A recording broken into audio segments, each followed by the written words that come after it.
ਬੇਟਾ ਆ ਗਿਆ? ਹਾਂਜੀ ਮੈਂ ਆ ਗਿਆ। ਬੇਟਾ ਜਾ ਕੇ ਨਾ ਫਿਰ ਅੱਡੇ ਤੋਂ ਜਾ ਕੇ ਮਹਿਮਾਨਾਂ ਨੂੰ ਲੈ ਆ, ਜਾ ਕੇ ਮਹਿਮਾਨ ਆਏ ਅੱਜ। ਮੈਂ ਨੀਚੇ ਜਾਣਾ, ਮੇਰੇ ਕੋਲ ਇੱਥੇ ਕੰਮ ਕਰਾ ਲਓ, ਮੇਰੇ ਕੋਲ ਨਹੀਂ ਜਾ ਹੁੰਦਾ, ਮੇਰੇ ਬੜੇ ਸਿਰ ਨੂੰ ਦਰਦ ਹੁੰਦੀ ਆ। ਪਹਿਲੇ ਹੁਣ ਤੇ ਮੈਂ ਉੱਥੋਂ ਆਇਆ, ਪਹਿਲੇ ਦੱਸ ਦਿੰਦੇ, ਮੈਂ ਨੀਚੇ ਜਾਣਾ।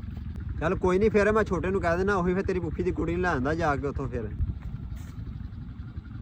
ਉਹਦੀ ਕੁੜੀ? ਚਲੋ ਮੈਂ ਜਾਣਾ, ਕੋਈ ਨਹੀਂ, ਬਸ ਮੈਂ 2 ਮਿੰਟ ਛੋੜ ਕੇ ਆ ਜਾਵਾਂਗਾ। ਤੁਸੀਂ ਬਸ ਕੰਮ ਕਰੋ, ਮੈਂ ਬਸ ਇਦਾਂ ਗਿਆ ਤੇ ਇਦਾਂ ਆਇਆ, 2 ਮਿੰਟ ਲੱਗ।